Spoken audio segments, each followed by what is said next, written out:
जागो ग्राहक जागो, जागो जागो जागो, झाली नवी पहाट बघा हो. जागो ग्राहक जागो, करताना कुठलीही खरेदी नीट पारखून घ्या हो.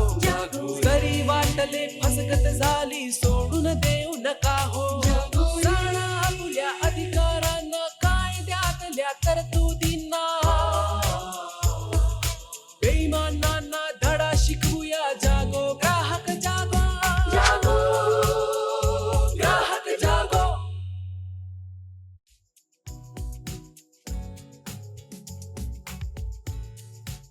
नमस्कार. जागो ग्राहकच्या आजच्या भागात मी रश्मी आंबेडकर आपल्या सगळ्यांचं मनापासून स्वागत करते. कोणताही सण समारंभ लग्न जवळ आली की इतर सगळ्या तयारीबरोबर आपली लगबग सुरू होते, ती म्हणजे सोनं खरेदीसाठी.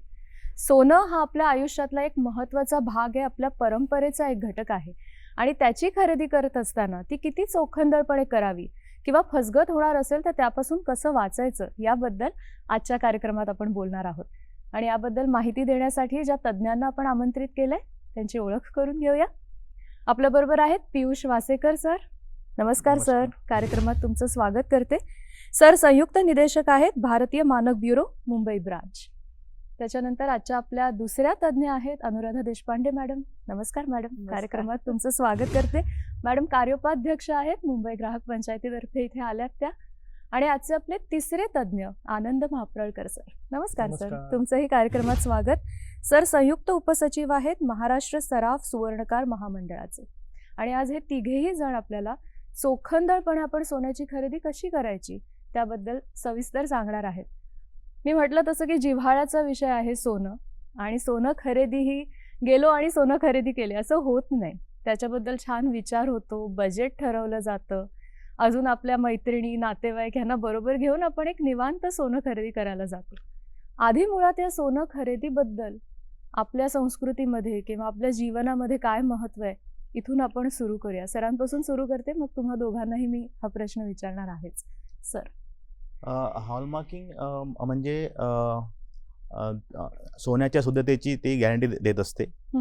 त्यामुळे ग्राहकांनी सोने खरेदी करताना हॉलमार्किंग दागिना घ्यावा, त्यामुळे त्यांची फसगत होत नाही. आणि ते घेताना त्यांनी योग्य पावती घ्यावी, त्यामुळे जर त्यांना समोर काही तक्रार असेल तर त्यांना त्याचं समाधान मिळू शकेल. या सगळ्याबद्दल आपण अजून सविस्तर अख्ख्या कार्यक्रमात बोलणार आहोतच. तुम्ही काय सांगाल मॅडम, सोनं खरेदी? सोनं आपल्या या हिंदू संस्कृतीचा किंवा संबंध आपण म्हटलं तर भारतीय संस्कृतीचा एक अविभाज्य भाग आहे. आता कसं आपण जर मागे जरी अगदी गेलो की म्हणजे अगदी म्हणजे काही वर्षांपूर्वी आपण शिवाजी महाराजांचा काळ बघा किंवा त्याच्यानंतरचा बघा किंवा अगदी महाभारत रामायणापासून बघितलं तर सोनं हे प्रत्येक ठिकाणी तुम्हाला आहेच, ह्याच्याबद्दल शंका नाही. किंवा लहान मूल जन्माला आल्यानंतर त्याला सोन्याचं वळ चाटवण्याची एक पारंपरिक पद्धत आहे. तर तिथपासूनचं जे सोन्याचं महत्व जे सुरू होतं ते आता आधुनिक काळामध्ये आपण किती सरकलो तरी सुद्धा ते सोन्याचं महत्व काही कमी झालेलं नाहीये. किंबहुना आपल्या देशामध्ये जेवढी सोन्याची खरेदी किंवा लोक सोन्याच्या बाबतीत त्याच्याकडे बघत असेल तेवढं मला वाटत नाही जगामध्ये इतकं त्याला महत्व दिलं जात असेल. एक तर आपल्याकडे दागिना घालणं म्हणजे हौस म्हणून घालणं दागिना, आणि दुसरं म्हणजे आपल्या एक सुरक्षिततेचा आपला एक पुंजी स्वतःची की वेळेला अडीअडचणीला उपयोगी येईल म्हणून ही सोन्याची खरेदी केली जाते. म्हणजे असंही सांगितलं जायचं की बाबा आता अक्षयतृतीया आली, पाडवा आला, दसरा आला, तर ह्याच्या निमित्ताने एक गुंज मासा तरी सोनं असावं. म्हणजे पूर्वीचं ते वजनमाप करण्याचं ते साधन होतं, पण तेवढं तरी सोनं आपण घ्यावं असं एक आपल्यावरती एक झालेला तो संस्कार होता. त्याच्यानंतर पुढे आलं मी अर्धा ग्रॅम झालं, 1 ग्रॅम झालं, पण कुठून तरी सोनं खरेदी करणं हा भाग आलाच त्याच्यामध्ये.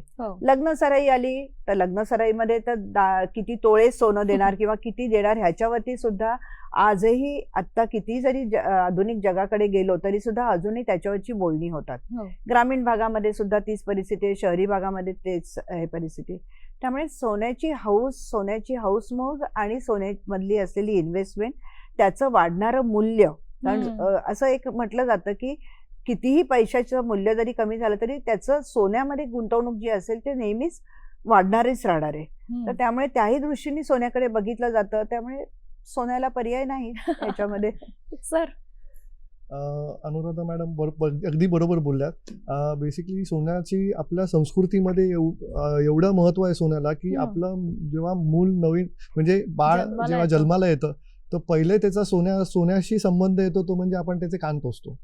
सो त्याच्यामुळे आपल्या संस्कृतीमध्ये सोन्याला खूप महत्व दिलेलं आहे. आपण म्हणजे आपले जे मुहूर्त आपण जे धरले जातात की पाडवा आहे, दसरा आहे, असे 3.5 मुहूर्तांपैकी ज्या दिवशी आपण कुठल्याही गोष्टी काही न बघता म्हणजे पंचांग किंवा हे न बघता आपण ज्या गोष्टी करत असतो तर सोन्याची खरेदी त्या वेळेला तर ऍक्च्युली म्हटली जाते की तुम्ही करायला पाहिजे की तुमच्या त्याच्यामध्ये तुम्ही जर त्या वेळेला सोनं खरेदी केलं तर तुमची त्याच्यामध्ये वृद्धी होईल, वाढ होईल, असे भरभराट होईल. सो सोनं खरेदी आणि पुढे अजून म्हणायचं म्हटलं तर सोनं खरेदी हे कल्चरमध्ये असं आहे की समजा कोणाकडे लग्न असेल तर लग्नाची सगळी मंडळी म्हणजे आई वडील मुलं काका वगैरे आत्या वगैरे सगळे एकत्रित खरेदी मग सगळ्यांची ते सगळ्यांना आवडली पाहिजे वस्तू आणि मग सगळ्यांच्या ह्याच्यानी ती घेतली जाते. सो सोनं खरेदी म्हणजे अगदी ऑफ द शेल्फ असं नसून ते खूप प्लॅनिंग करून सोहळा बरोबर अगदी बरोबर celebration it is a celebration. So सोने खरेदी इज अ सेलिब्रेशन.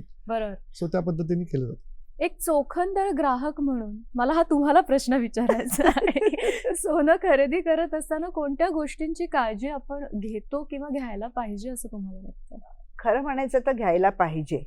आणि आता पूर्वीच्या मनाने आत्ताचा ग्राहक हा बऱ्यापैकी जागरूक झालेला आहे. कारण आपण आता इथे BISच्या मंडळींना आपण बोलवलेलं आहे इथे. आणि ग्राहक पंचायत म्हणून आम्ही ज्या वेळेला ग्राहकांना जागृतीचे कार्यक्रम करत असतो त्याच्यामध्ये हा सोन्याचा भाग आहे ना हा प्रामुख्याने सांगितला जातो. कारण आज सोन्याचं जे मूल्य आहे ना ते इतकं म्हणजे महाग झालेलं सोनं आहे. तर अशा वेळेला एवढा पैसा ज्याच्यामध्ये गुंतवायचा आहे तर त्याचे रिटर्न सुद्धा मला तेवढे सुरक्षित मिळाले पाहिजे.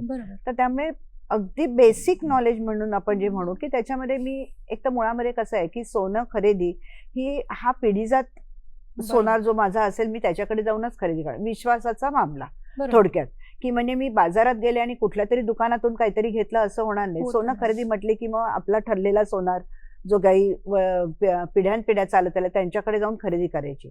आता त्याच्यामध्ये खरेदी करताना सुद्धा साध्या गोष्टी असतात त्याच्यातनं की आम्ही पावतीचा आग्रह धरलाच पाहिजे. त्या पावतीवर काय पाहिजे तेही आम्ही ग्राहकांना सांगतो. आणि इथेही सांगायची वेळ आली तर पावतीवरती त्या सोनाराचं पूर्णपणाने नाव पाहिजे, त्याचा पत्ता पाहिजे, त्याचा फोन नंबर पाहिजे. पावतीवरती लिहिलं जातं त्याच्यावरती GST नंबर असेल तर तोही त्याच्यात असला पाहिजे. पावतीवरती जे लिहिलं जातं की बाबा एखादा दागिना मोडून मी नवीन करत असेल तर तो कुठला दागिना दिला, तर दागिना देतानाच त्याचं असलेलं वजन, त्याच्यात आलेली घट, त्याच्यावरती त्या दागिन्याचं थोडक्यात काढलेलं कुठेतरी चित्र म्हणा किंवा काय, आणि सोन्याचा दर, ह्या तरी मिनिमम गोष्टी तरी त्या पावतीवर असल्या पाहिजे. सोनं मी ज्या वेळेला एखादा जुना दागिना देत असेल तर तो जुन्या दागिन्याचं देतानाच झालेलं वजन आणि त्याच्यानंतर वितळवलेल्यानंतर दागिन्याचं झालेलं वजन, ह्या ज्या छोट्या छोट्याशा गोष्टी असतात ह्या ग्राहकांनी बघणं त्याच्यावरचं आवश्यक आहे. कारण एवढा पैसा मला ज्याच्यामध्ये गुंतवायचा आहे तर ते गुंतवणूक माझी ती सुरक्षित असली पाहिजे. खरंय.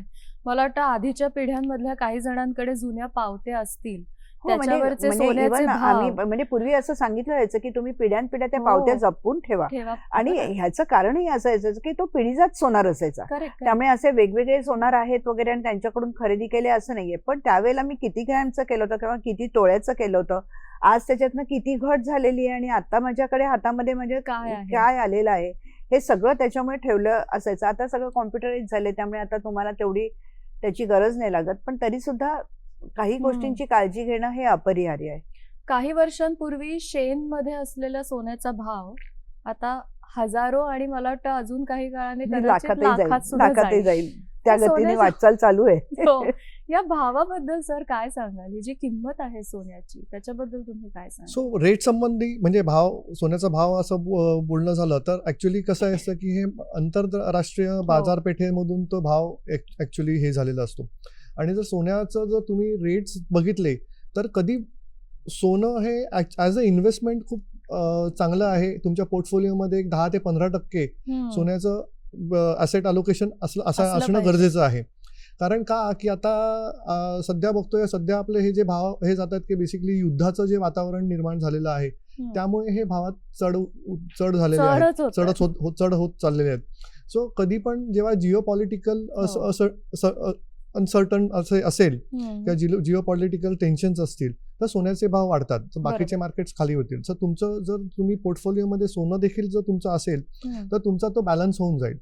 दुसरी गोष्ट म्हणजे ऍक्च्युली आता जो भाव आपण थोडंसं अजून रेटच्या संबंधी आपण बोलायचं म्हटलं तर रेट प्रत्येक दुकानामध्ये आपण जो बाहेर मार्केटचा भाव म्हणून बघतो आणि दुकानांमधला भाव बघतो त्याच्यामध्ये थोडासा फरक असतो. सो बेसिकली कसं असतं की तो होलसेलचा रेट असतो आणि हा रिटेलचा रेट असतो.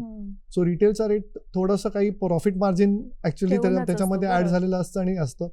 आता ते गरजेचं आहे, कारण कसं आहे की आम्ही देखील सगळे व्यवसाय आहे तर प्रॉफिट मार्जिन थोडंसं असणं गरजेचं आहे, नाही तर व्यवसाय चालणार नाही. दुसरं बरं आता थोडेसे तफावत देखील असते. काही काही ग्राहकांना हे असतं की तुमच्याकडे हा रेट एवढा आहे, बाजूच्याकडे एवढा वेगळा रेट आहे, असं का आहे. तर कधी कधी प्रत्येकाचे पॉलिसीज असतात. सो त्याच्यामध्ये ग्राहकांनी एक महत्वाची गोष्ट काय बघणं गरजेचं आहे की त्यांना कुठली दागिना कुठला घेताना पर ग्रॅम किती मला रेट पडतो आहे हे बघणं गरजेचं आहे. सो काही ठिकाणी बोर्डाचा रेट कमी असेल पण मजुरी जास्ती असेल, काही ठिकाणी तो बोर्डाचा रेट जास्ती असेल पण त्यांच्याकडे मजुरी कमी असेल. सो हे कन्फ्युजन थोडंसं फायनल प्रोडक्ट मला कितीला मिळतोय हे बघणं गरजेचं आहे. म्हणजे पर ग्रॅम मला कितीला पडतोय हे बघणं गरजेचं आहे. ते कारण प्रॉडक्टचं वजन वेगळं असणार आहे, प्रत्येक ठिकाणी वेगळं वेगळं असणार आहे, पण मला पर ग्रॅम किती ते कॉस्टिंग येतंय ते बघणं गरजेचं आहे. ते बघितलं आणि ते कम्पेअर केलं तर तुम्ही ऍपल टू ऍपल कम्पॅरिझन केलं असं परफेक्ट होऊ शकतं. या सगळ्यामध्ये सर BIS चा रोल काय आहे? आता तुम्ही जेव्हा सुरुवातीला विचारलं तेव्हा हॉलमार्किंग बद्दल सांगितलं, पावती बद्दल सांगितलं, तर BIS ची भूमिका काय आणि हॉलमार्किंग बद्दल आम्हाला अजून थोडं सविस्तर डिटेल ऐकायला आवडेल. BIS म्हणजे भारतीय मानक ब्युरो. ही भारताची राष्ट्रीय मानक संस्था आहे. BIS च्या अलग अलग स्कीम आहेत. त्यामध्ये एक हॉलमार्किंग एक स्कीम आहे जी आम्ही सन 2000 मध्ये गोल्ड हॉलमार्किंग ची स्कीम सुरू केली आहे आणि त्यानंतर आम्ही 2005 मध्ये सिल्वर हॉलमार्किंग स्कीम सुरू केली आहे. तर गोल्ड हॉलमार्किंग मध्ये म्हणजे हॉलमार्किंग मध्ये तिथे ज्वेलर्स असतात आणि जे हॉलमार्किंग अँड एसिंग सेंटर असतात ते असतात. तर आम्ही दोघांना आम्ही सर्टिफाय करत असतो, ज्वेलर्सला आणि हॉलमार्किंग एसिंग सेंटरला. ज्वेलर्स त्यांच्याकडले दागिने हॉलमार्किंग अँड एसिंग सेंटर्स कडून टेस्टिंग करून त्यावरती मार्किंग करून घेत असतात आणि मग ते विकले जातात. आणि मुळात हॉलमार्किंग म्हणजे काय? हॉलमार्किंग होतं म्हणजे नेमकं काय होतं? हॉलमार्किंग म्हणजे याचा अर्थ की तुमच्या सोन्याच्या दागिन्यामध्ये किती % सोनं आहे याचं टेस्टिंग केल्यानंतर ते मार्किंग करणं त्याच्यावरती. जसं सोन्याची टेस्टिंग केल्यानंतर तुम्हाला कळेल की या दागिन्यामध्ये 22 कॅरेट गोल्ड म्हणजे out of 24 parts 22 parts gold आहे. तर त्याची मार्किंग करणं म्हणजे हॉलमार्किंग. आणि ह्या हॉलमार्किंग मध्ये 3 मार्क असतात. एक असतो BIS चा लोगो, त्यानंतर असतो किती कॅरेट सोनं आहे, म्हणजे जसं 22 कॅरेट आहे तर 22 कॅरेट 916. 916 हे आहे की आउट ऑफ 1000 म्हणजे 1000 भागापैकी 916 पार्ट तुमचं सोनं आहे त्यामध्ये. आणि त्यानंतर असतो HOID. HOID चा लॉंग फॉर्म असा आहे की हॉलमार्क युनिक ID. तो प्रत्येक हॉलमार्क ज्वेलरीला वेगळा असतो.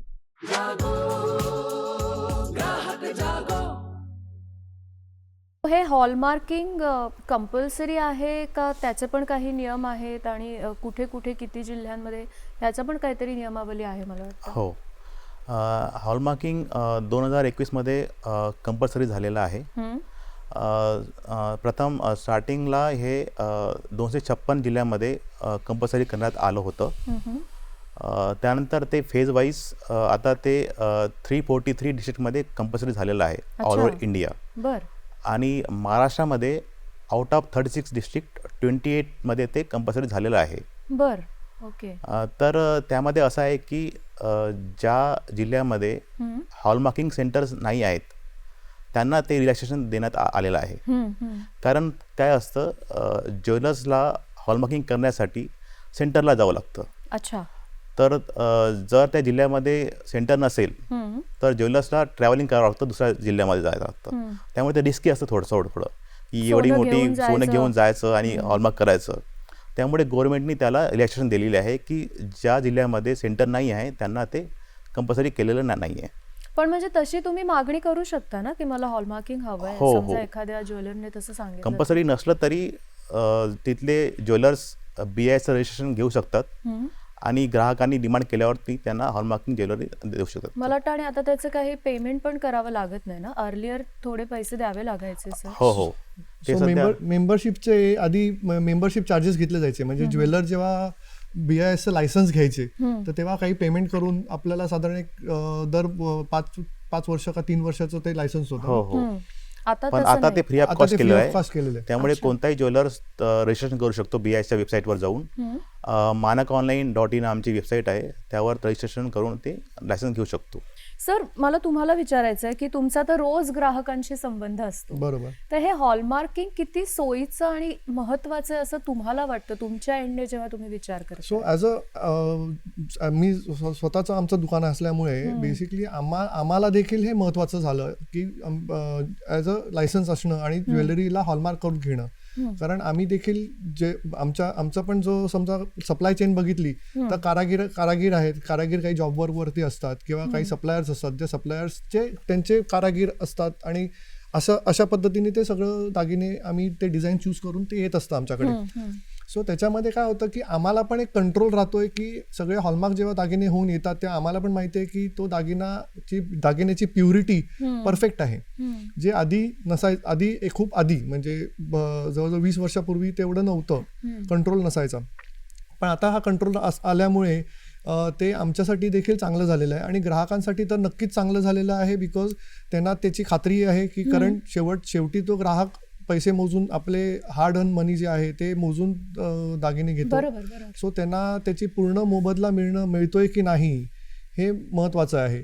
आणि जसं आता HUIDचा साहेबांनी आपल्याकडे उल्लेख केला तर HUID एवढ्या ह्याच्या पर्यंत गेलेली आहे, म्हणजे लिमिटपर्यंत गेलेली आहे की क्लायंट ग्राहक हा त्याच्या मोबाईलवरती ॲपवरून बघू शकतो की हा जो HUID टाकल्यानंतर माझ्या वस्तूचं वजन किती आहे आणि हे कोणी बनवलेलं आहे, कुठल्या हॉलमार्किंग सेंटरमधून हा आलेला आहे, हे सगळं त्या डिटेल्स बघू शकतो. बरोबर आहे ना साहेब? हा, बरोबर. त्याच्यासाठी कुठला ॲप आहे सर? आता त्यांनी उल्लेख केला गुगल प्ले स्टोअर वरती हा ॲप अवेलेबल आहे. त्याचं नाव आहे BIS care app. BIS care app. हा, BIS केअर ॲप. तिथे तुम्ही व्हेरीफाय HUID तिथे तुम्ही क्लिक कराल. तिथे तुम्ही HUID नंबर तुम्ही टाकल्यावरती तुम्हाला तिथे सरळ डिटेल मिळतात तुम्हाला देते. जसं काही कोणत्या ज्वेलर्सनी ते हॉलमार्क करून घेतलं आहे, कोणत्या सेंटरनी ते हॉलमार्क केलेलं आहे, ते कोणत्या दिवशी झालं आहे हॉलमार्किंग, डेट ऑफ हॉलमार्किंग, त्याचं आर्टिकलचं नाव काय आहे, म्हणजे कोणतं आर्टिकल आहे तो दागिना कोणता आहे, नेकलेस आहे, रिंग आहे, त्याचं किती प्युरिटी किती आहे त्याचं, ते सगळं डिटेल त्यामध्ये तुम्हाला दिसेल त्यामध्ये. अच्छा. ह्या सगळ्यामध्ये म्हणजे आपण एवढी सगळी काळजी घेतोय, पावतीबद्दल सुद्धा मगाशी तुम्ही सांगितलं, आत्ता हॉलमार्किंग बद्दल आपण बोललो, तरी सुद्धा सोनं खरेदी करत असताना फसगत कुठे होऊ शकते असं तुम्हाला वाटतं? मॅडम काय सांगाल, कुठे फसला जाऊ शकतो? कसं म्हणजे तर बघा आता काय आहे की मी एखादा दागिना ज्यावेळेला मोडायला जाते, मला नवीन करायचं आहे. आता नवीन करायच्या वेळेला काय होतं की जुना दागिना ज्यावेळेला वितळवला जातो त्याच्यातून, बरोबर आहे, त्याच्यामध्ये मला कळतं की ह्या दागिन्यामध्ये किती घट आली आणि किती काय झालं. आता तोच दागिना ज्यावेळेला नवीन करून आमच्याकडे येतो त्यावेळेला काय तो दागिना मोडून बघत नसतो आपण. त्यावेळेला तो एक विश्वासाचा भाग असतो त्याच्यातला. आणि आता हॉलमार्किंग आले त्यामुळे ती बऱ्यापैकी तुम्हाला तो खात्रीशीर वस्तू मिळते.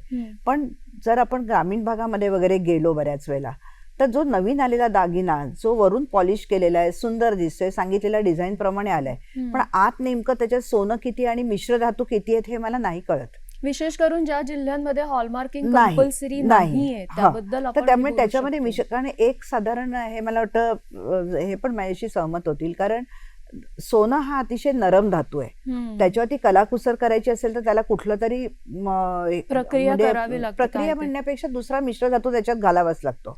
अशा वेळेला त्या पूर्ण दागिन्याचं वजन जर समजा 10 ग्रॅमचा दागिना असेल तर 8 ग्रॅम सोनं आणि 2 ग्रॅम मिश्र धातू असेल, पण त्याची किंमत मात्र मोजली जातो आम्ही त्या 2 ग्रॅमचं तांब असेल किंवा चांदी असेल किंवा इतर कुठलं असेल तरी त्या 2 ग्रॅमची किंमत आम्ही जी मोजतो ना ती सोन्याच्या दराने मोजतो. बरोबर आहे. त्यामुळे आता त्याच्यात नेमकं सोनं किती आणि मिश्र धातू किती हे अजूनही मला वाटतं त्याच्यावरती येत नाही. आणि तो घातल्याशिवाय तुमचा दागिना घडतच नाही त्याच्यातून, कारण इतक्या नरम धातूला एवढी कलाकुसर करणं शक्यही नसतं. त्यामुळे तिथे ग्राहक कुठेतरी थोडासा गोंधळला जातो किंवा तो थोडंसं त्याच्यामध्ये त्याला पूर्णपणाने त्याच्या पैशाचं मोल मिळतं की नाही किंवा ते सोनं पूर्णपणाने त्यांनी जेवढं दिलेलं आहे तेवढंच त्याला परत मिळतं की नाही हा एक भाग येतो. मला असं वाटतं की मध्यंतरी काहीतरी आणखीन एक सुधारणा अशी झाली होती की जिथे हॉलमार्किंग नसेल तेव्हा त्या दागिन्यावरती कॅरेट आणखीन त्या ज्वेलरचं मला वाटतं नाव एम्बॉस केलं जायचं असं काहीतरी होतं. आणि त्यानंतर मग बऱ्याचसा म्हणजे मधला एक पिरियड, आता हॉलमार्किंग कंपल्सरी झालेलं आहे पण मला वाटतं सर त्याच्यावरती जास्त सांगू शकतील त्याच्यातून, पण ते त्याच्यावरती घालणं हे सरकारने बंधनकारक केलेलं होतं. मला वाटतं आता त्याच्याच बदल्यात HUID तुम्ही जो आता आता सांगितला तो पण नंबर त्यावेळेला असतो. मधला जो पिरियड काही वर्षांपूर्वीचा होता त्याच्यामध्ये कॅरेट घालायला लागायचं की तुमचा किती कॅरेटचा दागिना आहे आणि त्या सोन्याचे इनिशियल बारीक ह्याच्यामध्ये पण ते असायचं, लोगो तो असायचा, जेणेकरून ग्राहकांची ती फसवणूक होऊ नये अशी एक तरतूद सरकारने त्याच्यातून केली होती. पण इथे सुद्धा त्यामुळे काय आहे की हा परत विश्वासाचा मामला आहे खरं ह्याच्यातनं. आता मॅडमच्या बोलण्यामध्ये बऱ्याच गोष्टी आल्या ज्या सोन्याच्या दागिन्याशी संबंधित आहे, की सोनं आपल्याकडचं जुनं असतं, त्याची मोड होते, मग त्याच्यामध्ये आलेली घट, त्याच्यानंतर पॉलिशिंग केलं जातं त्याचं, ते घडवताना त्याच्यामध्ये मिश्र धातू असतात कुठले. या सगळ्याबद्दल सर तुमच्या अनुभवातनं तुम्ही काय सांगाल की ही फसगत आहे की याच्याबद्दलची जागरूकता कमी आहे? ऍक्च्युली जागरूकता कमी आहे असं माझं म्हणायचं आहे. कारण कुठलाही दागिना तुम्ही बनवायला गेलात तर प्रत्येक वेगळ्या वेगळ्या पद्धतीने दागिने बनवले, म्हणजे घाटकामाचे दागिने असतात, त्याच्यानंतर कास्टिंग केलेले दागिने असतात. तर कास्टिंग केलेले दागिने आहेत हे म्हणजे एका सिंगल मेटल प्रॉडक्ट मधून ते तयार होऊ शकतात की त्याचा साचा बनवला जातो आणि त्याच्यामध्ये त्या साच्यामध्ये सोनं ओतून तो दागिना तयार होतो. मग ते पॉलिश वगैरे केलं जातं, त्याच्यामध्ये जॉईंट्स वगैरे येत नाहीत कुठे. बरोबर आहे. पण आता आपण जे फोटो बघतो आहोत त्या फोटोमध्ये जे दागिने आहेत तर त्याच्यासाठी वेगळे वेगळे कंपोनंट्स वेगळे वेगळे कारागीर बनवतात. बरोबर. आणि ते एकत्र ते ह्याच्यावरती प्लास्टरवरती ते एकत्रित हे करतात, पहिल्या वॅक्सवरती प्लास्टर टाकतात आणि नंतर मग हे सगळे जॉईंट केले जातात. सो हे जॉईंट करताना आत्ताच्या टेक्नॉलॉजी जी मेटलर्जीमध्ये जी टेक्नॉलॉजी आता जी लेटेस्ट आलेली आहे की ज्याच्यामध्ये आपण सेम प्युरिटीचं सोल्डर तयार करू शकतो. अच्छा, ओके. बेसिकली त्यामुळेच हे हॉलमार्क होत आहे, नाही तर हे हॉलमार्क झालंच नसतं. कारण हे सोल्डर जर वेगळ्या कॅरेटचं असतं तर शेवटी ते मेल्ट केल्यानंतर ते तुम्हाला परफेक्ट कॅरेट मॅच होणारच नाही. सो सोल्डर पण सेम कॅरेटचं तो तयार होऊ शकला आणि त्यामुळे हे सोल्डर केल्यानंतर दागिना कम्प्लिटली नंतर तो पॉलिश केला जातो आणि त्याच्यावरती वेगळ्या वेगळ्या प्रकारचं फिनिशिंग दिलं जातं. करेक्ट.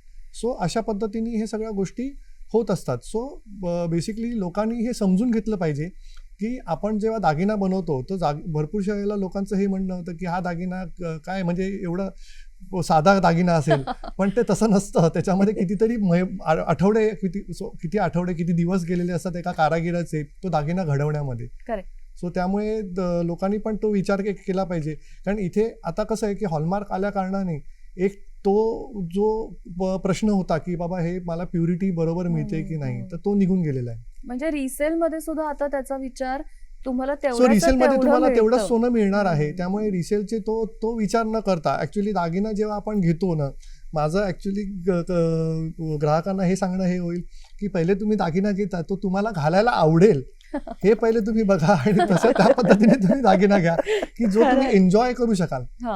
पहिल्या तासापासून त्याच्यात शंका काढायला सुरुवात केली तर मला वाटतं आपण कधीच खरेदी करू शकणार नाही. आणि सो माझं ऑलवेज ग्राहकांना सांगताना मी असं सांगतो की तुम्ही जेव्हा एक वस्तू दागिना घेता आणि गोल्ड कॉइन घेता ह्याच्यामध्ये फरक आहे. सो गोल्ड कॉइन तुम्ही इन्व्हेस्टमेंटसाठी घेता आणि जेव्हा दागिना घेता तेव्हा त्याच्यामध्ये 15 ते 20% तुमची जी अमाऊंट आहे ती तुमची हौशेपोटी एक्झॅक्टली तुम्ही खर्च केलेली आहे. त्याची टक्केवारी जास्त आहे. मी असं म्हणेन 80% हौस असते आणि मग तुम्ही त्याच्यात पैसा खर्च बाकी करता. हो. सो पहिले तुम्ही तो एन्जॉय कसा करू शकाल दागिना हे पहिले तुम्ही बघा आणि बाकी तुमची इन्व्हेस्टमेंट आहेच आहे. बरोबर आहे.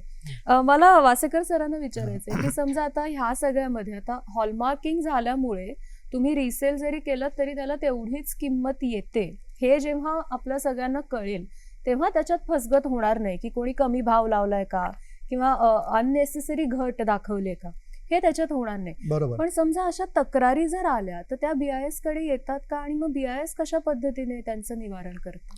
हो, BIS कडे अशा तक्रारी येत असतात.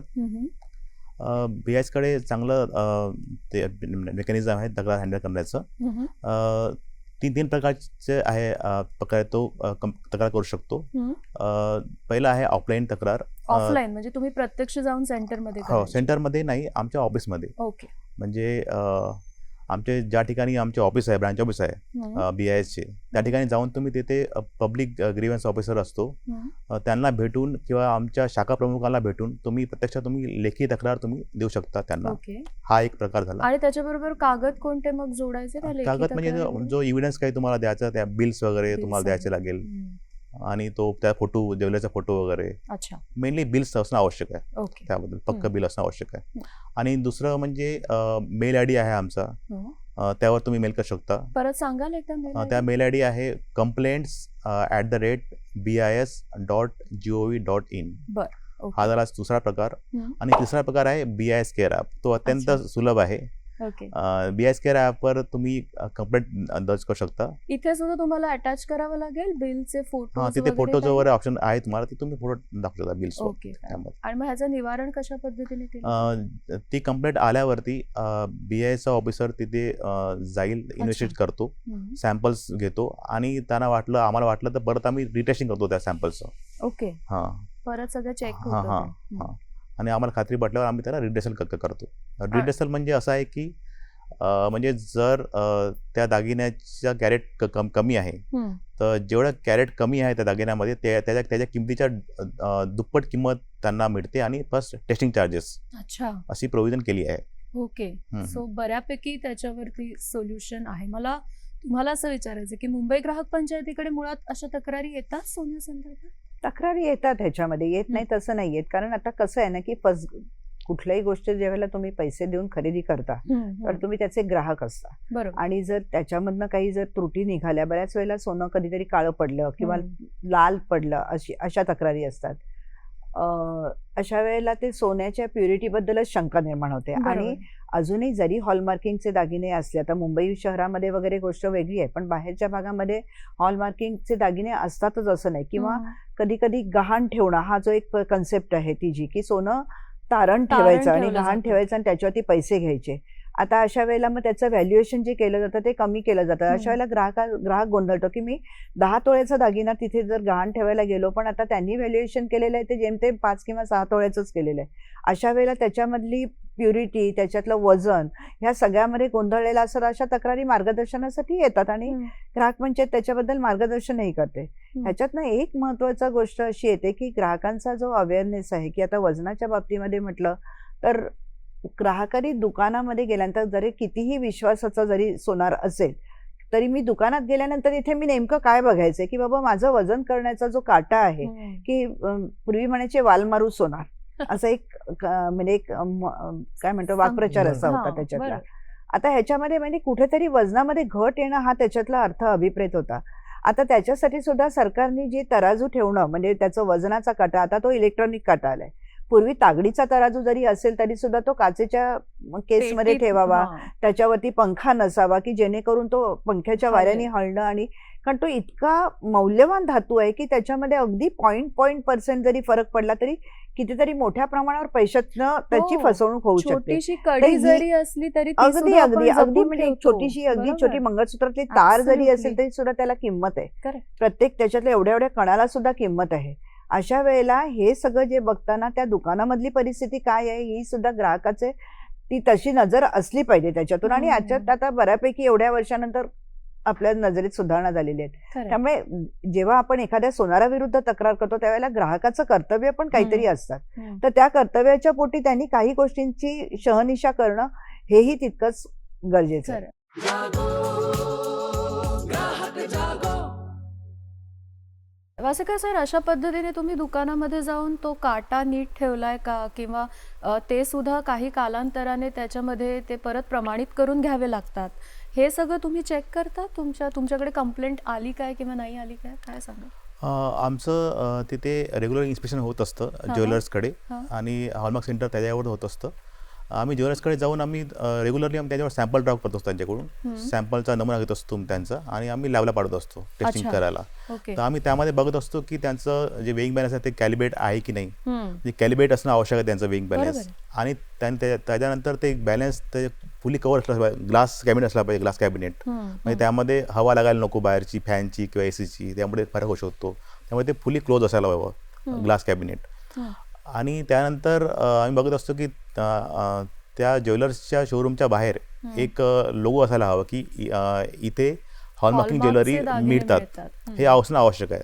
अच्छा. हां. आणि त्यानंतर त्या ज्वेलर्सचं रजिस्ट्रेशन सर्टिफिकेट ते पण त्यांनी ठेवायला हवं फ्रेम करून त्या शोरूममध्ये. बरोबर. मला वाटतं ग्राहक म्हणून जेव्हा आपण जातो मोठ्या दुकानांमध्ये आपला विश्वास असतो आपण म्हणतोय, पण काही वेळेला ग्राहकांकडून अशा पद्धतीची जर मागणी झाली की आम्हाला हे चेक करायचंय, तर त्यावेळेला मला वाटतं मोठ्या दुकानदारांनी याची तयारी दाखवली पाहिजे ना, की अगदी मोकळेपणाने. काय हो हो सांगाल हो सर? ते असतेच. आणि थोडंसं वेइंग स्केल बद्दल मी जरूर. थोडंसं ऍड करतो जरूर. की हे वेइंग स्केल आपलं वेट्स अँड मेजर्स म्हणून जे डिपार्टमेंट आहे Legal metrology. BMC आपलं ते Legal कॉर्पोरेशन metrologyचं. कॉर्पोरेशनच्या अंडर येतं. हो. तर ते लोक दरवर्षी येऊन ते स्टॅम्प करतात बरोबर. वेइंग स्केल्स, की तुमचे वेइंग स्केल्स बरोबर आहेत की नाही, आणि ते स्टॅम्प केले जातात. सो हा त्याच्यातला भाग झाला. दुसरी गोष्ट की ह्यांचं जसं म्हणणं आहे की ते बेसिकली हॉलमार्क दिसायला पाहिजे, म्हणजे ग्राहकांना जेवढं ज्या पद्धतीने सपोर्ट सिस्टीम देणं गरजेचं आहे.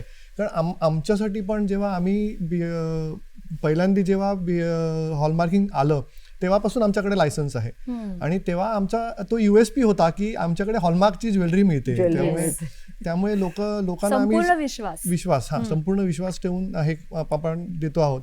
तर त्यामुळे भिंगाची काच की बाबा तो हॉलमार्क दिसून त्यांना दाखवता येतो की बाबा हे बघा हा हॉलमार्क आहे. मग त्याच्याबद्दल थोडीशी माहिती की आधी ते 5 मार्क असायचे हॉलमार्कचे, आता त्यांचं चेंज झालं. ते HUID आल्यापासून मला वाटतं HUID 3 आल्यापासून ते 5 मार्क गेले, आणि झाले. आता फक्त 3 मार्क राहिलेत. युनिक आयडी मध्ये ते सगळं त्या ज्वेलर तो बद्दल डेटा सगळा डेटा तो त्याच्यामध्ये आलेला असतो, त्यामुळे Correct. तो तिथे मेन्शन करायची आवश्यकता नाही. बरोबर आहे. मला असं वाटतं पूर्वी ज्यावेळेला हॉलमार्क आलं, म्हणजे मला काही वर्षांपूर्वीच्या ह्या आठवत की त्यावेळेला जर हॉलमार्कचा दागिना मागितला ना, तर त्याच्यासाठी तुम्हाला घडणावळ जास्त पडेल असं सांगितलं जायचं. म्हणजे त्यावेळेला KDM ही एक थोडीशी कन्सेप्ट आलेली होती, आणि KDMचे म्हणजे मग KDMचे दागिने केले, तो डाग लावण्याची जी पद्धत आहे तर त्याच्यामुळे तुम्हाला पूर्ण पैसे मिळतात असं एक होतं. असं हळूहळू ही उत्क्रांती होत गेलेली आहे. आणि त्यामुळे लोकांना पण बऱ्याच वेळेला कधी कधी असंही होतं की तुम्हाला कच्ची पावती देणं, असं अजूनही काही घटना घडतात अशातनं, की बाबा म्हणजे ग्राहकांनी घेण्याची ही काळजी आहे की बऱ्याच वेळेला टॅक्स चुकवण्यासाठी म्हणून तुम्हाला कच्ची पावती दिली जाते, पण मग त्याचं मोल जे आहे ना, पक्क्या पावतीचं मोल हे तुम्हाला ज्या वेळेला तुम्ही दागिना मोडायला जाता त्यावेळेला त्याच्यातून कळतं. कारण कच्च्या पावतीला कुठलाही म्हणजे अधिकृतपणा त्याच्यातून मोल नसतं त्याला त्याच्यातून. तर त्यामुळे ग्राहकांनी सुद्धा थोडासा मला टॅक्स वाचवायचा आहे त्याच्यासाठी मी कच्ची पावती घेण्याचा मोह हा टाळायला पाहिजे. कारण थोडी घडणावळ वाचते किंवा मला टॅक्स नको आहे त्याच्यावरती, मग कशाला, माझा नेहमीचाच विश्वासाचा माणूस आहे, मी नेहमीच इथून खरेदी करते. नाही, याच्यामध्ये तुमचा पैशाचा मोल आहे ना, तिथे विश्वास हा थोडासा असावा, त्यांच्याकडून खरेदी करावा. पण पावती घेण्याच्या बाबतीत मात्र विश्वासावरती अवलंबून राहू नये असं ग्राहक पंचायतीचं आणि आमचं स्पष्ट मत आहे त्याच्यातलं. या सगळ्यामध्ये सर रिसेल व्हॅल्यू सोन्याची किंवा गोल्ड इन्व्हेस्टमेंट सोन्याकडे बघितलं जातं ते, याबद्दल तुम्ही काय सांगाल? सो सोन्याची रिसेल व्हॅल्यू कसं असतं की थोडं त्याच्याबद्दल मी माहिती अजून जरा थोडंसं एक्सप्लेन करतो की सोन्या नॉर्मली काय होतं, ज्वेलर्सकडे तुम्ही गेलात ना की 2 प्रकारचे त्याने रेट आम्ही हे करतो जेव्हा तुम्ही परत घेऊन येता तेव्हा. सो एकला असतो एक्सचेंज रेट आणि एक असतो बाईंगचा रेट. कारण कसं असतं की शेवटी जसं मग मगाशी तुम्हाला बोललो की आम्हाला देखील व्यवसाय चालवायचे आहेत, आम्हाला देखील सर्टन प्रॉफिट पाहिजे त्याच्यामधून, नाही तर आमचे व्यवसाय चालणार नाहीत. सो म्हणून एक एक्सचेंजचा रेट जो दिला जातो तो बेसिकली तो तुम्हाला एक चांगला रेट दिला जातो, कारण आम्हाला माहिती आहे की तुम्ही आमच्याकडून परत दागिना घेताय, तुम्ही आमचे फॅमिली मेंबर सारखे तुम्ही कंटिन्यू राहणार आहात. बरोबर आहे. आणि तुम्ही आमच्याकडून दुसरी वस्तू घेताय तर त्याच्यामधून पण मला प्रॉफिट आहे, तर तो रेट वेगळा धरला जातो. आणि जेव्हा तुम्ही सेल करायला म्हणजे तुम्हाला त्याची कॅशमध्ये कन्वर्ट करायची असते दागिन्याची, तेव्हा तो रेट वेगळा असतो. तर त्याच्यामध्ये त्याच्यामध्ये आम्हाला पण प्रॉफिट मार्जिन त्याच्यामध्ये थोडं ठेवायला लागतं. कारण कसं काय होतं की आता तुम्ही आता समजा कोणी ग्राहक आला तर मला दागिना दिला, तर तो दागिना मला आजच लगेच वापरात येणार नाहीये, असं नाहीये. खरं, माझ्याकडे एक सर्टन बॅच तयार झाली की मी ती बॅच मग एकत्र ती मेल्ट करतो, मग ती रिफाईन करतो, त्याची पण कॉस्ट आहे. सो ते एवढे दिवस माझ्याकडे पडून राहणार, त्याचं मेल्टिंग कॉस्ट आहे, त्याचं रिफायनिंगची कॉस्ट आहे, ती कॉस्ट ऍड होते. कारण हॉलमार्कचे दागिने आधी कसं व्हायचं, आधीच्या काळामध्ये जे मेटल यायचं आधीचं, म्हणजे जे जुना दागिना आला तर ते वितळवून त्याचीच लगडी आम्ही कारागिराला देऊ शकत होतो. पण आता कसं आहे, हॉलमार्क आल्यामुळे त्याच्यामध्ये कॅडमियम हा धातू नाही पाहिजे तुमच्या ह्याच्यामध्ये. सो त्यामुळे काय होतं की कम्प्लीट दागिना जो जुने जे दागिने येतात ते रिफाईन करूनच त्याचं जे 995 मध्ये कन्वर्ट करून, म्हणजे जे बिस्किटाचं रूपांतर करून तेच बिस्किट आम्ही कारागिराला मॅन्युफॅक्चरिंग करायला देतो. त्यामुळे तुम्हाला त्या प्रतीचे दागिने देखील मिळतात. सो ही जी प्रोसेस आहे, हे सगळ्या प्रोसेसमध्ये कॉस्ट पण इन्व्हॉल्ड आहे आणि टाइम इन्व्हॉल्ड आहे. दागिन्याच्या बदली दागिना आणि दागिन्याच्या बदली पैसे ह्याचं व्हॅल्युएशन वेगळं असतं. हे मला वाटतं आधी आपल्याला सगळ्यांना त्याचा थोडासा अंदाज असणं गरजेचं आहे. बरोबर. आणि गोल्ड इन्व्हेस्टमेंट बद्दल काय सांगाल? So gold as a investment value आहेच आहे. जसं मी मगाशी बोललो तुम्हाला की 10 ते 15% तुम्ही गोल्ड मध्ये तुम्ही इन्व्हेस्टेड तुमच्या पोर्टफोलिओमध्ये तुमचं ते ॲसेट अलोकेशन पाहिजे. कारण आपण बघतोच आहोत की एवढे वर्षामध्ये बघितले. सो गोल्ड हा एक खूप चांगला इन्फ्लेशन हेज म्हणून म्हटला जातो. इन्फ्लेशन म्हणजे महागाई. सो जशी महागाई वाढत जाते तसं ते गोल्डचे प्राइसेस देखील वाढत गेलेले आहेत. सो तुम्ही नुसते जर कॅश ठेवून दिली, कॅश म्हणजे पैसे ठेवून दिले, कॅश त्याची किंमत कमी होत जाते. सो ते पैशाची किंमत कमी होईल पण गोल्डची किंमत वाढते, त्यामुळे तुमचा ऍटलीस्ट इन्फ्लेशनला तो बीट करतो. सोन्यावर बोलता बोलता आपण अर्थकारणावर सुद्धा बोलायला लागलो. हे ट्रान्झिशन किती छान आहे, म्हणजे किती जोडलेलं आहे बघा, पैसा, अर्थकारण आणि सोनं. खरंय, कारण मधल्या काळामध्ये गोल्ड किंवा सोनं ही डेट इन्व्हेस्टमेंट आहे, ही जी एक चर्चा सुरू झाली होती. मला माहित नाही काय कारण होतं त्याचं, पण मला वाटतं हे पोर्टफोलिओ मध्ये असणं फार गरजेचं आहे.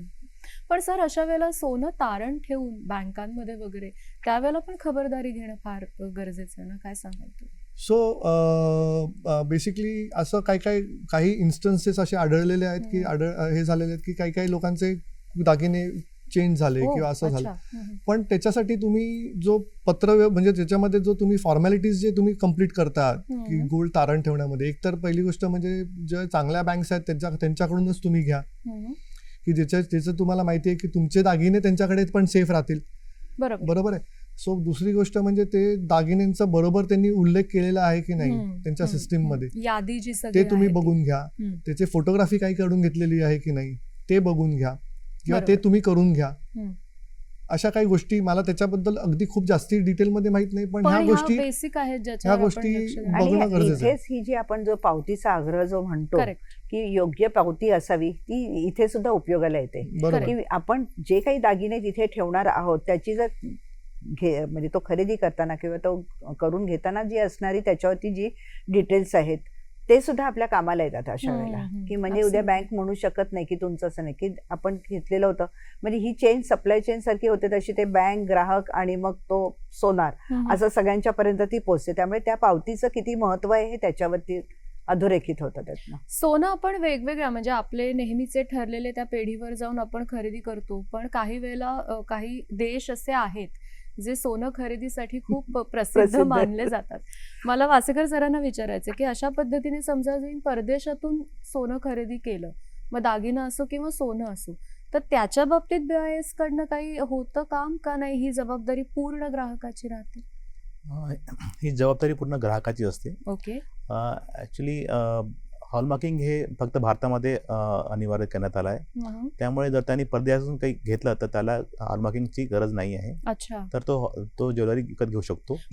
परंतु ते ज्वेलरी आणताना त्यांना कस्टमचे रूल्स फॉलो करायला पाहिजे. मी हे सगळं विचारण्यामागचं कारण असं की असेही काही आपल्यापैकी ग्राहक असतील की त्यांनी सोनं आणलंय भारताच्या बाहेरून आणि इथे आल्यावर कळलं की अरे आपली काहीतरी गडबड झालेली आहे, तर त्याच्यासाठी आपल्याकडे अशा पद्धती, कारण ती जबाबदारी त्यांची आहे. कारण ते हॉलमार्क नसल्यामुळे ते BIS ला कंप्लीट करू शकत नाही करेक्ट त्याबद्दल. करेक्ट.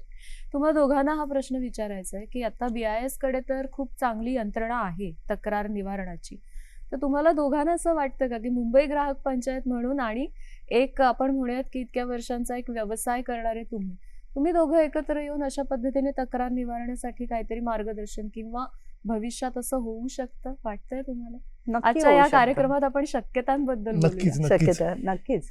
म्हणजे हा शेवटी समिट आहे शेवटी, की जर तो प्लॅटफॉर्म जर ओपन झाला ना, तर मला असं वाटतं की हे जे फसवणूक आपण होतेच असं धरूया नको, पण फसवणूक जर झालीच तर ते सामोपचाराने आणि तंटेबखेडे न करताना आपल्याला तो सोडवण्याचा एक प्लॅटफॉर्म व्यासपीठ निर्माण होईल. त्याच्यासाठी आमची तयारी आहे मुंबई ग्राहक आणि पंचायतीची. हो, आमची देखील तयारी ऍक्च्युली ॲज अ म्हणजे आमचं जे हे आहे ऑर्गनायझेशन महाराष्ट्र सराफ सुवर्णकार महामंडळ, आमची देखील म्हणजे त्याला हे आहे पॉझिटिव्ह, आम्ही पॉझिटिव्हलीच आम्ही ॲक्च्युली हे घेऊ. कारण आम्ही पण बघतो की आता कसं होतं की आता आम्ही ज्वेलर्स लेवलवरती किंवा कारागीर लेवलवरती जे प्रॉब्लेम्स येतात ते आम्ही सॉल्व्ह कसे काय करता येतील त्या पद्धतीने ते आम्ही बघत असतो. पण आता कस्टमर आणि टू हे की कस्टमरचं पण हे त्यांचा जो इश्यू आला की काहीतरी त्यांच्यामध्ये काही भरपूरशा वेळेला आम्ही असं म्हणतो की मिसकम्युनिकेशन असेल किंवा एक समजून घेण्यामधलं हे असेल, तर हे नक्कीच आम्ही एकत्र आलो तर खूप चांगल्या पद्धतीने आम्ही हे सॉल्व्ह करू शकतो हे असं मला वाटतं. जागो ग्राहक जागो. म्हापराळकर सर, मला तुम्हाला विचारायचं आहे की सोनं पिवळं धम्मक हे आपल्याला माहिती आहे, हे समीकरण की जितकं पिवळं तितकं आपल्याला ते आवडतं, पण हल्ली तरुण पिढी म्हणा किंवा हल्लीच्या जनरेशनमध्ये वेगवेगळ्या रंगाचं सोनं ह्याची सुद्धा पसंती वाढते, तर त्याबद्दल तुम्ही काय सांगाल? कुठल्या रंगाचं सोनं मिळतं आणि मुळात ते कशा पद्धतीने बनतं, त्याच्या व्हॅल्युएशनबद्दल सगळंच ऐकायला आवडेल. Okay great. सो पहिले मी पिवळं म्हणजे आपण सोनं पिवळं म्हणतो की ते पिवळं मग थोडंसं फेड हे होत जातं. ते बेसिकली आपण आपल्याकडे ना आपल्या संस्कृतीमध्ये आपल्या मराठी याच्यामध्ये कम्युनिटीमध्ये ना आपण 23 कॅरेटचं सोनं जास्ती वापरायचो. अच्छा. त्यामुळे पाटल्या, बांगड्या, मंगळसूत्र जे ठोस दागिने असायचे ना आधी ते 23 कॅरेटमध्ये बनवायचो. इव्हन काय काय वेळेला पाटल्या वगैरे 24 कॅरेटमध्ये देखील बनतात. काय काय क्लायंट्स असतात आमचे की जे म्हणतात की आम्हाला 24 कॅरेट ते सॉफ्ट असतं, पण त्याला वजन तेवढं ठेवायला लागतं. म्हणजे जास्ती वजनी बनवायला लागतात की जेणेकरून त्याला तर थोडंसं टफनेस येईल. सो जसं जसं कॅरेट कमी कमी होत जातं ना तसा त्याचा कलर जो पिवळेपणा आहे तो कमी कमी होत जातो. आता नवीन पिढीसाठी म्हटलं तुम्ही ज्या पद्धतीने म्हटलं तर आता व्हाईट गोल्ड आहे, रोज गोल्ड आहे. इवन बाहेरच्या देशांमध्ये ग्रीन आणि ब्लू गोल्ड देखील वापरलं जातं, पर्पल कलरचं गोल्ड. सो हे जातं. इवन ब्लॅक कलर हे केला जातो. ब्लॅक म्हणजे व्हाईट बेसिकली. तर थोडं त्याच्याबद्दल थोडीशी इन्फॉर्मेशन अशी की व्हाईट गोल्ड कसं व्हाईट होतं. सो पहिली गोष्ट म्हणजे जेव्हा आपण सोनं घेतो, आता 916चं जे सोनं असतं ते 91.6% गोल्ड आहे, बाकीचं त्याच्यामध्ये अलॉय घातलेलं आहे, बरोबर आहे. तर जो दुसरा धातू जो आपण ज्या कलरचा घालू तसा त्या गोल्डचा कलर थोडासा होणार. सो त्यामुळे काय होतं की हे जे कलर गोल्ड असतं हे कमी प्रतीचं असतं. म्हणजे समजा 18 कॅरेट आहे आणि बिलो, तर त्याला तो कलर थोडासा येईल त्या धातूचा. कारण 18 कॅरेट गोल्डमध्ये 75% सोनं आहे, 25% अलॉय आहे. सो व्हाईट गोल्डसाठी पॅलाडियम हा धातू वापरला जातो मॅक्सिमम जास्तीत जास्त वेळेला. त्याच्यामुळे तो कलर थोडासा व्हाईटिशकडे येतो आणि त्याच्यानंतर एकदा दागिना फिनिश झाला की त्याच्यावरती रोडियम प्लेटिंग केलं जातं. अच्छा, ओके. सो त्यामुळे तो फुल तुम्हाला व्हाईट, कम्प्लिटली व्हाईट कलर दिसो. पिंक गोल्डसाठी बेसिकली तो कॉपर वापरला जातो आणि त्याच्यानंतर मग ते रोडियम करताना पिंक रोडियम केलं जातं. सो अशा पद्धतीने हे दागिने घडवले जातात आणि आत्ताच्या पिढीला ऍक्सेप्टेबल झालेले आहेत. आधीच्या पिढीला कसं होतं की सोनं हे पिवळं दिसलं पाहिजे, म्हणजे जेवढं चांगलं म्हणजे जास्ती कंपॅरिझन मध्ये माझं जास्ती पिवळं आहे बघ तुझ्यापेक्षा, असं होऊ शकतं. मला वाटतं आता जर कोणी आणलं की मी व्हाईट गोल्ड मध्ये घेणार तर आधी मुळात हे सोनं नाहीच आहे, इथूनच खरं तर सुरुवात आहे. पण ह्या सगळ्या हे जे दागिने बनतायत, हे जे फॅन्सी आपण म्हणूया थोडे किंवा आधुनिक म्हणूया, त्याची रिसेल व्हॅल्यू वगैरे त्याच्याबद्दल काय सांगाल? सो फॅन्सी दागिने व्हॅल्युएशन कसं असतं की हे जे आता कसं आहे की काय काय ठिकाणी प्रोप्रायटरी त्याच्यामध्ये हे आहेत की काय काय आधुनिक प्रकारचं सेटिंग असेल किंवा वेगळ्या पद्धतीने डिझायनिंग केलेलं आहे, जे डिझाईन कोणी नॉर्मली आहे. म्हणजे भरपूरशा वेळेला काय होतं की काय काय मशिनरी हे लोकांनी इम्पोर्ट केलेली असते की ज्याच्यामध्ये तुम्हाला त्या पद्धतीचं डिझायनिंग होऊ शकतं. काही काही बँगल्स आहेत ते वेगळ्या वेगळ्या पद्धतीचे CNC मशीन्स यूज करून बनवले जातात, जे नॉर्मल कारागीर बनवू शकत नाही. बरोबर. मग त्यावेळेला त्याचं व्हॅल्युएशन थोडंसं वेगळ्या पद्धतीने मजुरी घेतली जाऊ शकते. रिसेल त्याला काही रिसेल सोन्यासारखाच रिसेल झाला त्याला. रिसेल सोन्यासारखाच झाला. सो जरी तुम्ही आता म्हटलं की आपण पिंक गोल्ड घेतलंय किंवा व्हाईट गोल्ड घेतलंय 18 कॅरेटचं, तर त्याची व्हॅल्युएशन 18 कॅरेटच राहिलं. अच्छा, ओके. फक्त त्याच्यामध्ये कसं होतं की समजा पिंक गोल्ड असेल किंवा व्हाईट गोल्ड असेल, त्याच्यामध्ये रोडियम केलं जातं. आता रोडियमची कॉस्ट ऍक्च्युअली गोल्डपेक्षा खूप जास्ती आहे. हो. सो रोडियमची कॉस्ट खूप जास्ती आहे. सो त्यामुळे त्याची बेसिकली बनवताना तुम्हाला ती वस्तू घडवताना ना थोडीशी मजुरी जास्ती द्यावी लागते. Okay, fine. अच्छा, आता तुम्ही मगाशी 1 ग्रॅम बद्दल बोलात आत्ताच तुमच्या, तर त्या 1 ग्रॅम बद्दल पण ऐकायला आवडेल, कारण बजेट फ्रेंडली म्हणून त्याच्याकडे एक बघितलं जातं आणि सोन्याचे भाव पाहता मला वाटतं बरेच जण त्यांच्या बजेटनुसार ह्याचा सुद्धा पर्याय निवडतात. तर त्याच्यावर कितपत विश्वास ठेवला पाहिजे किंवा कशा पद्धतीने ते सगळी यंत्रणा चालते 1 ग्रॅम गोल्डची? सो 1 ग्रॅम गोल्ड म्हणजे हे एक ऍक्च्युली हे झालं आधी जेव्हा खूप 1 ग्रॅम जेव्हा चालू झालं ऍक्च्युली, तेव्हा ऍक्च्युली त्याच्यावरती 1 ग्रॅम गोल्ड चढवलं जायचं. पण जसे सोन्याचेही भाव वाढत गेले आणि भरपूरशे मंडळी बिझनेसमध्ये आले, सो त्याच्यानंतर 1 ग्रॅम हे राहिलं नाही. ते की थोडंसं पाणी चढवलं जातं त्याच्यावरती दिसण्यापुरतं. सो 1 ग्रॅम ज्वेलरी लोकांनी फॅशन ज्वेलरी म्हणूनच बघितलं पाहिजे. दे शुड नॉट कन्सिडर की ती इन्व्हेस्टमेंट आहे, रिसेल व्हॅल्यू आहे असं धरायला नाही. जर तुम्हाला त्याच्यातून गोल्ड रिकवर करून जर देऊ शकले तर अतिउत्तम. की ज्या दुकानातून तुम्ही घेताय त्या दुकानामध्ये तुम्ही बघायला पाहिजे की त्यांचे एक्सचेंज काय किंवा रिसेल पॉलिसी काय आहे की नाही. बरोबर. आणि ते काय देऊ शकतात की नाही. पण अदरवाईज मला तरी वाटतं की 1 ग्रॅम वरती लोकांनी शेवटी imitation, it is called imitation jewellery. म्हणजे तुम्ही त्याचं इमिटेटच करतायत तुम्ही गोल्डला. बरोबर, शेवटी मेन गोल्डच आहे. मला वासेकर सरांना विचारायचंय की अशा पद्धतीचे जे ज्वेलर्स आहेत 1 ग्रॅम गोल्ड मध्ये डील करणारे किंवा ही जी दुकानं आहेत ती BISच्या अंडर येतात का नाही? तसं काही नाही, कारण तसं काही प्रावधान नाही आहे तसं हॉलमार्किंग मध्ये. कारण हॉलमार्कच होत नाही त्यामुळे ही सुद्धा काळजी मला वाटतं ग्राहकांनी घेतली पाहिजे की आपण कुठून सोनं खरेदी करतो आहोत, नाही का? मला तुम्हाला विचारायचंय की ह्या सगळ्यामध्ये जनजागृती होणं ग्राहकांची हे फार महत्वाचं ठरतं. तर BIS कडून कोणती पावलं उचलली जातात त्याबद्दल? BIS जनजागृती खूप चांगल्या प्रकारे करत असते. जसं की ग्राहक पंचायत यांच्यासोबत मिळून आम्ही प्रोग्राम करत असतो अवेअरनेसचे. त्या व्यतिरिक्त आम्ही जिल्हास्तरीय जे ऑफिस आहे गव्हर्नमेंटचे तिथे जाऊन प्रोग्राम करत असतो. अगदी ग्रामपंचायत लेवलवर पण आम्ही प्रोग्राम करत असतो. म्हणजे ग्रामपंचायतचे जे ब्लॉक आहेत त्यांचे म्हणजे जे सरपंच आहेत, उपसरपंच आहेत, त्यांना बोलून आम्ही त्यांना अवेअर करत असतो. आणि परत आम्ही कॉलेजेसमध्ये कॅम्पेन करत असतो. आणि त्याद्वारे आम्ही जे विद्यार्थी आहेत त्यांना आम्ही काही मानधन देत असतो. म्हणजे असं त्यांना म्हणजे एक टार्गेट देत असतो आम्ही की 25 घरी जाऊन ते अवेअरनेस करतात, त्याला 1000 रुपये आम्ही देऊ त्याला मानधन. कॉलेजच्या स्टुडंट्सना आधी मार्गदर्शन करून नंतर त्यांना तसं पाठवता. तर ते चेन मार्केटिंग, चेन सारखं अवेअरनेस होतं ते. म्हणजे 25 स्टुडंट 25 × 25 असं ते अवेअरनेस करत असतात घरी जाऊन.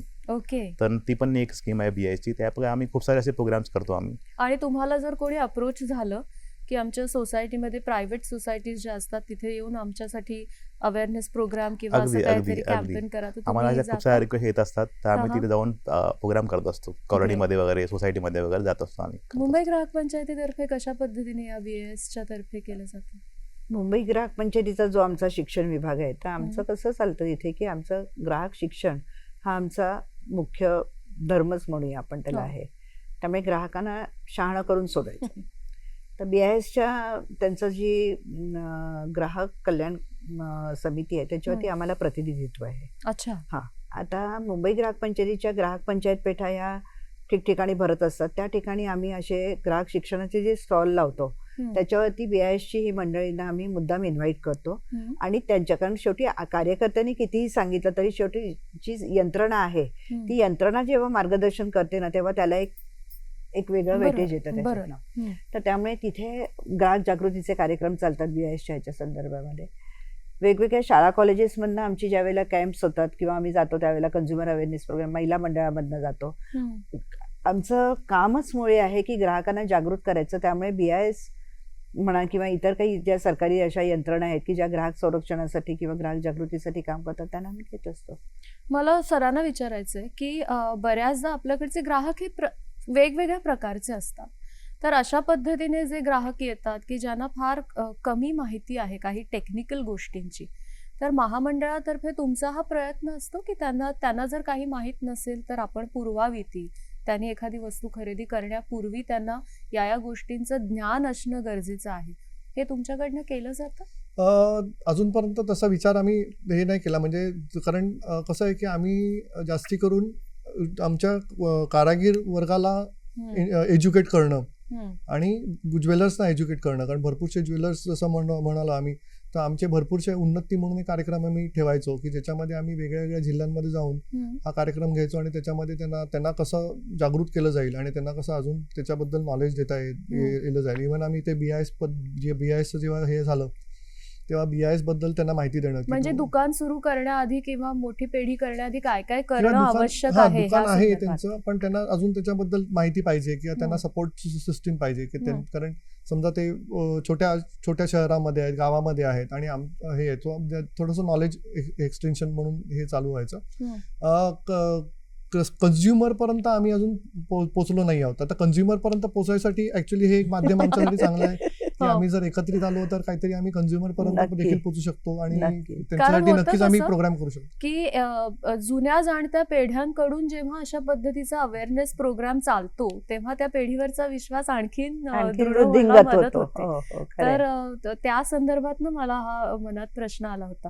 अगदी थोडा वेळ आहे आता आपल्याकडे. मला तुम्हाला विचारायचंय की एखादी पिढी विश्वासार्हता संपन्न करण्यासाठी काय काय करते आणि कशा पद्धतीने हा विश्वास मिळवला जातो? महत्वाचा आजच्या घटकेला महत्वाची गोष्ट अशी आहे की इन्फॉर्मेशन ही खूप अवेलेबल आहे नवीन पिढीसाठी. सो मला एकच म्हणजे खूप इम्पॉर्टंट गोष्ट सांगावीशी वाटेल की ज्यांना नवीन या व्यवसायामध्ये येत आहेत किंवा हे करतायत की ट्रान्सपरन्सी असणं, ट्रान्सपरंट असणं हे खूप महत्वाचं झालेलं आहे.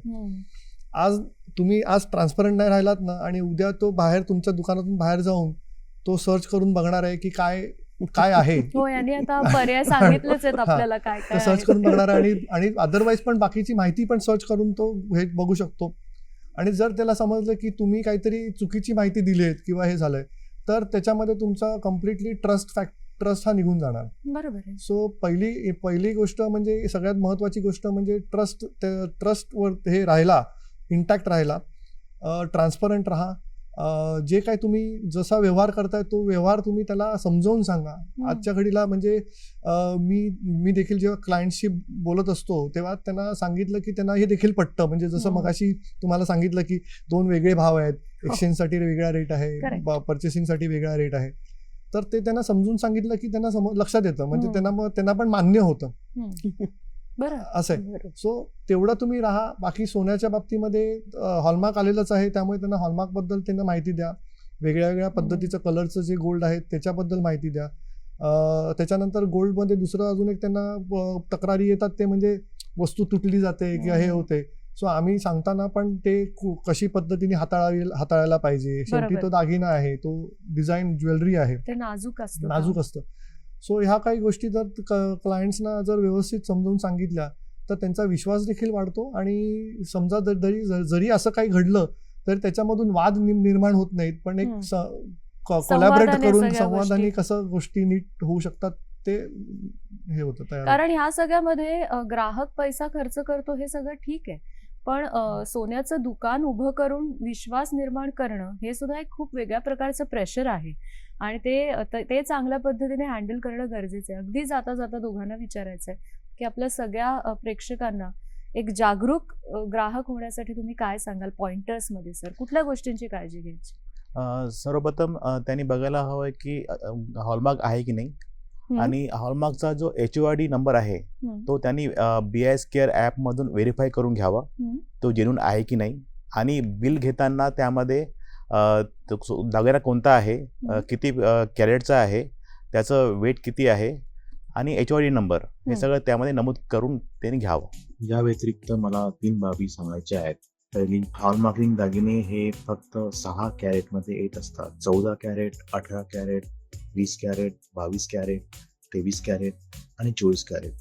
दुसरी बाब अशी की 1 एप्रिल 2023 पासून जुने हॉलमार्किंग दागिने म्हणजे ज्याच्यावर 4 मार्क किंवा 5 मार्क हॉलमार्क दागिने असतील ते कोणताही ज्वेलर विकू शकत नाही. फक्त 3 मार्कवाले हॉलमार्क दागिने म्हणजे ज्याच्यावर HOID असतो तेच दागिने ज्वेलर्स विकू शकतो. तिसरी म्हणजे हॉलमार्किंग दागिन्याला फक्त 45 रुपये हॉलमार्किंग चार्जेस द्यावा लागतो. मॅडम, सरांनी सांगितलं ह्याच्याशी तर मी सहमत आहेच, पण त्याचबरोबर काही प्रलोभनं जी असतात कच्ची रिसीट घेण्याची की त्याच्यामुळे थोडासा टॅक्सेस पैसा वाचतो, तर अशा प्रलोभनांना बळी पडू नये. मला वाटतं हे सगळं जर आपण सांभाळलं तर सोनं खरेदी हे प्रेशर न राहता पुन्हा एकदा आनंद सोहळा होईल, जे आपल्या परंपरेमध्ये सांगितलेलं आहे. तुम्ही तिघही इथे आलात आणि छान माहिती दिली, छान चर्चा झाली आपली. मनापासून आभार मानते तुमचे. थँक्यू. धन्यवाद. थँक्यू. धन्यवाद. आणि वेगळ्या विषयासह आपण पुन्हा भेटणार आहोतच. आज इथेच थांबूया. नमस्कार.